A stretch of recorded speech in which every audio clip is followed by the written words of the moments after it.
What's up everybody, Adrian here, and I'm back with another writing tip. This is how to write a better opening scene. Now back in the old days when they made movies, you didn't need some big action scene or some shocking opening scene to get the audience attention. But every film now needs some crazy big action scene or some character death to grab the audience and keep them hooked for the rest of the movie. Now I'll tell you a quick story. The first movie I've ever written was a slasher movie, and I specifically came up with several characters in the opening scene to be killed off as a big shocking scene to grab the audience. Later on, when I tried to make a sequel, I could never use those characters ever again. But in the sequel, they could have came in handy. Or even later in the first movie, I could have used them characters and I regretted killing them off. In the sequel, I found clever ways to reference them or bring them back in a way, which I will mention in this video. But now that I think back on it many years later with the knowledge I have now, I shouldn't have killed them off, and I wouldn't have, and it still would have been a shocking scene and grabbed the audience to keep them interested. Now my suggestion is, you don't have to kill off an important character to grab the audience, or don't kill off any characters in the opening scene, because you might need them later. Plus, you didn't have enough time to build their backstory. Just to kill them off, the audience doesn't really connect with them or care enough about them once they're killed off. Now you could use an instantly likable character like I talked many times in videos before, but even then, that's kind of rushing it. So here's a few solutions to not having a crazy action scene where multiple characters die. Like I said, you don't have to kill off any characters. You could severely wound them and have them live to then reference them later. They show up later in the movie. Maybe the injuries they sustain in the opening scene obviously have an effect on them during the movie, which affect other characters, and it's more interesting. You have more time to develop those characters since they have survived, and you instantly feel bad for them because of the events that happen in the opening scene. So you're instantly starting with a likable character and you're adding more backstory, which makes them even more likable. Here's another solution. You can introduce instantly likable characters with no backstories if you're pressed for screen time, because you only have like 5 to 7 minutes in the opening scene before current audiences lose interest. Another solution is, instead of killing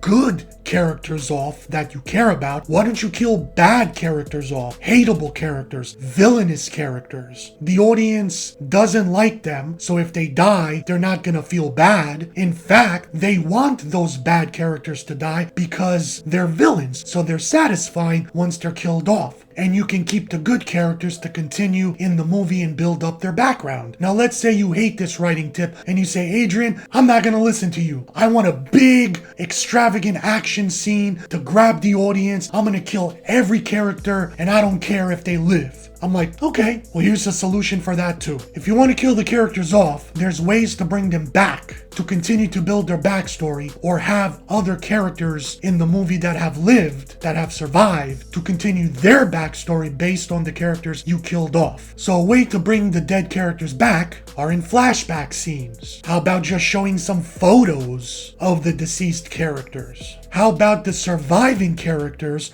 are the friends or relatives of those dead characters, and they tell some stories of when they were alive together. And that's building more character development for the dead character, which also makes the surviving character likable by association. How about bringing the characters back in a dream sequence? How about a surviving character is very sad that he lost his friend and he's doing drugs, and it's during a drug hallucination scene where they hallucinate their best friend coming back to life and talking to them. And that's when you can build more character development for both characters. How about you bring the dead characters back as ghosts or angels? You've seen this in many romantic comedies where the girlfriend dies but she comes back as a ghost or an angel to guide the boyfriend or other characters throughout the movie. Here's another clever way to bring the character back. You could just have like a random girlfriend show up that you've never heard before, a random boyfriend, a random child that the dead character character had father, or maybe an unknown sibling that all of a sudden just shows up out of nowhere and says, hey, I knew that character that died, and now the story can continue with those characters, and they could tell more backstories about the deceased character. Plus, you're instantly gonna like this new character because you feel bad that they lost their friend or their sibling or girlfriend, whatever the context is. You could have like a baby mama show up and be like, see, he has 2 kids. What am I gonna do now? And you could have the baby mama teach the children about what kind of father that person was, therefore building up a more backstory and therefore affecting those new characters based on the information that they learn based on the deceased character. Here's a quick extra bonus tip for sequels. I've seen this in many sequels where you have an entire first movie where you built up a character, you like them, you connect with them, and you're interested to see their arc continue in the sequel. So when you get to the sequel, all of a sudden in the first 5 minutes, they kill off that character just to be shocking. And the audience is like, what the hell? I like that character. Why'd you have to kill him off? I wanted to see what was going to happen with him later on in the movie. A perfect example is in the sequel to Friday the 13th. The main